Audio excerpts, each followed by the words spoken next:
It is part 2 of An Unexpected Summer That Transformed Me, written by Martha. Please subscribe my channel for more interesting stories. He sees a couple of them that he really would like to talk about, but he knows that is not an option, at least not in front of his mom and dad. Maybe if Aunt Martha and he were alone, he would bring it up, but since he does not have that option, he knows he has to sign this paper. He writes his name on the line provided and hands the paper to his dad, because it says Dad next to it. Dad signs the paper and hands it to his wife. Mom signs the paper and hands it back to Aunt Martha. Good, that is out of the way. Aunt Martha finishes the tea that Mom made for her and says, "Okay, let's go. James, get your suitcases and load them in the car." James knows that it's not going to take long to load the 2 suitcases in the trunk of his aunt's car, but he does it as slowly as he possibly can, dragging his feet because he really does not want to go. He's hoping that Mom and Dad are just testing him to see if he will rebel against it. He finds out that they are not playing, and he gets into the car and fastens his seatbelt while sulking. He waits for Aunt Martha to get into the car. Aunt Martha gets into the car and slowly backs out of the driveway, starting to head to her house. James is quiet during the drive and does not say anything. While Aunt Martha is driving, he's hoping this is just a bad dream, that he will wake up from it, and he will be in his bed, able to spend the summer with his friends. But he realizes real quick that it's not a dream, and he is going to Aunt Martha's house for the summer. He is very sad about it, especially a couple of the rules that he now has to obey, rules he does not like. He knows he must do it, or it could be a demerit against him. Aunt Martha arrives at the house, which is a 4.5-hour drive. When she pulls into the driveway, she looks at James and says, "I want you to get your suitcases and go into the living room and wait for me. I will show you the bedroom you will be sleeping in." Aunt Martha opens the trunk, and James grabs the suitcases and heads into the house. He sits down in the living room and waits for his aunt to come in. Aunt Martha enters the house, closes the door behind her, and says, "Okay, follow me, please, James." James gets up from the couch and follows his aunt upstairs to the bedroom where he will be staying. James, while carrying his suitcases, sets them on the bed and looks over his room. It's not a boy's room, it's a guest bedroom. There's nothing really special about it. Aunt Martha says to him, "I want you to unpack everything and put your clothes in the closet and in the drawers. And when I come back, it better be done." James begins unzipping his suitcase and starts unpacking everything. He hangs up his shirts and pants in the closet and puts away his t-shirts and underwear in the drawer with his socks.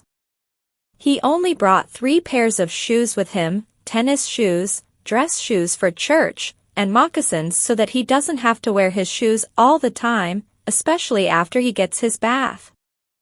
Aunt Martha tells him to get ready for bed, and they will begin tomorrow with his daily chores.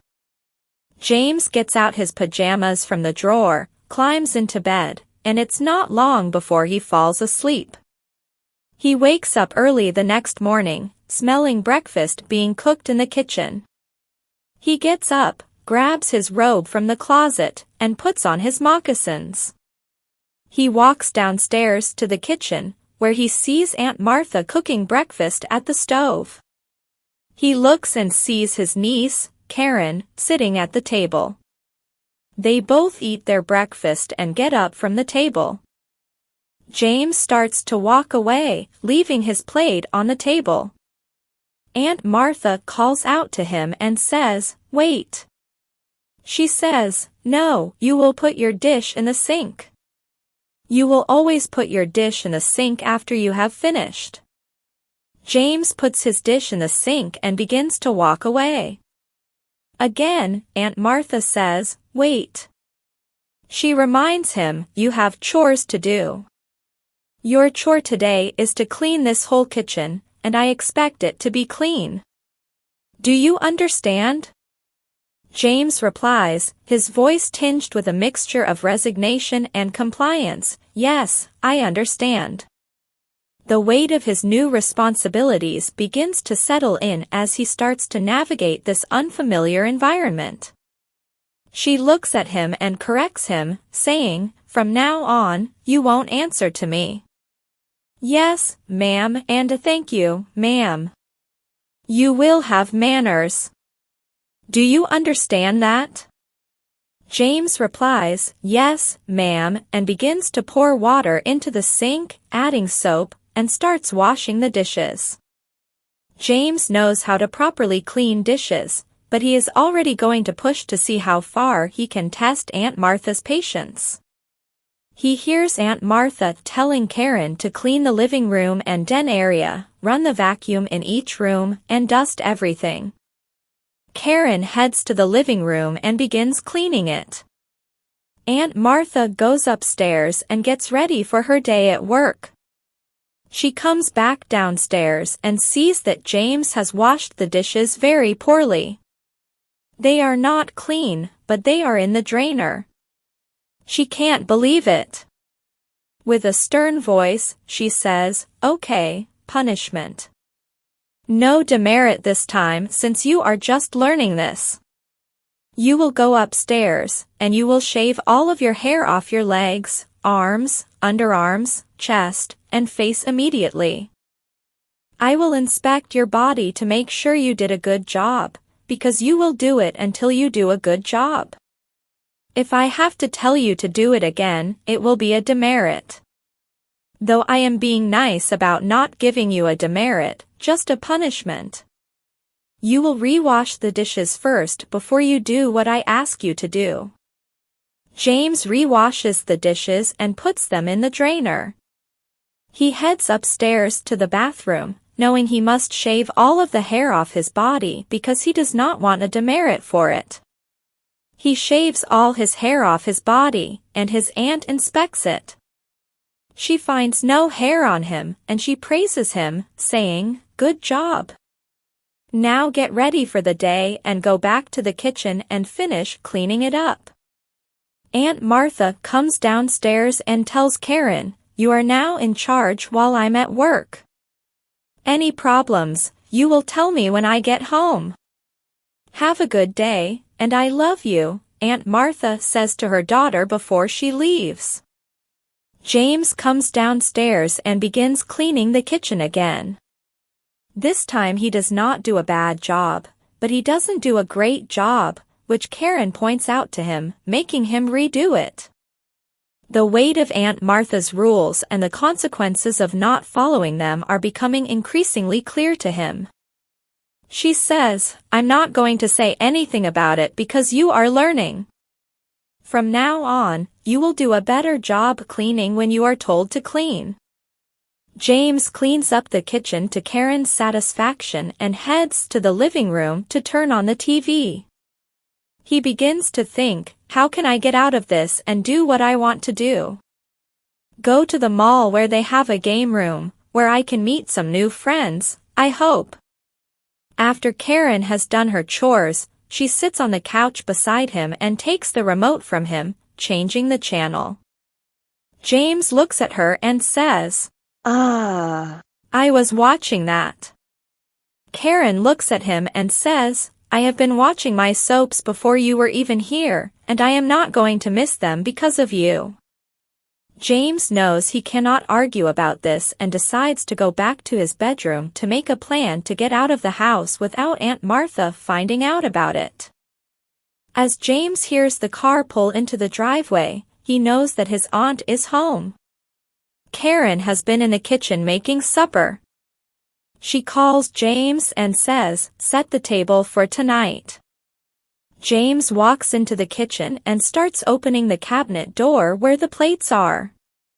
He gets them and sets them on the table. Then he goes to the silverware drawer and lays the silverware out on the table. He gets glasses from the cabinet and starts to head back to the living room. Karen calls out and says, "Where are the napkins? Why didn't you put the butter on the table? What about salt and pepper shakers?" James gets napkins and butter and puts them on the table with the salt and pepper shakers. He goes back to the living room and waits to be called for supper. Aunt Martha asks her daughter how her day was and how did James do. She tells her that he needs to learn how to properly clean because he does not know how to do that. Aunt Martha calls out to James and says, "All right, supper's ready. Let's eat." James comes into the kitchen, remembering how to sit properly so he does not upset his aunt and earn a demerit. After eating their supper, James gets up and puts his dish in the sink. He inquires, "What chore do I need to do before I can watch a little bit of television or play my game upstairs?" Aunt Martha looks at him and replies, "You will sweep and mop the kitchen floor, and then you will take out the trash and put it out by the road because the garbage pickup is tomorrow." James says, "That is not fair. I have to sweep and mop, when all she has to do is take out the trash." Aunt Martha looks at him and says, "One demerit. Your punishment when you go to bed tonight, you will wear panties from now on. You will no longer wear your underwear that you had in your drawer. They will be removed. Karen, go upstairs and remove all of his underwear and bring out the 3 packages of panties that we have for him now." Aunt Martha knew that it would not be long before he would do something to earn another punishment. James begins to protest about this, and Aunt Martha asks him, "Do you want another demerit?" James looks to the floor, and Karen heads upstairs to get the 3 packages of panties for James. She puts some on his bed and then proceeds to go to his drawer with the bag in her hand. She puts all of his underwear in the bag and leaves his room. Aunt Martha tells him to go upstairs, put away his new underwear that he will be wearing from now on until he heads back home, change clothes upstairs, and sees that she has given him 3 packages of women's panties. One is a hip-style cut, one is a brief style, and the last pair is a bikini style. He doesn't really understand why he's got them there or what they are going to be used for if he keeps earning punishments. James puts all of the panties in his drawer, and he's back downstairs to do the sweeping and mopping of the kitchen that he was told to do. Then he asks permission if he can go to his room because he wants to play his game, and the last thing he wants to do is watch television with his aunt or his niece, who are now making his life a living hell. James plays his game and decides to go to bed. He also starts to think, "I gotta get out of this house. I can't stand it," he says to himself. Karen is going to her friend's house tomorrow, and Aunt Martha is going to work. This should give me the opportunity to go to the game room and play games. I got plenty of money to have a good time, and I should be able to get back home before Aunt Martha gets back home. But James forgets about Karen, who will get home after playing the games for a while. James decides, "Okay, it's time for me to go back to Aunt Martha's house before she comes home."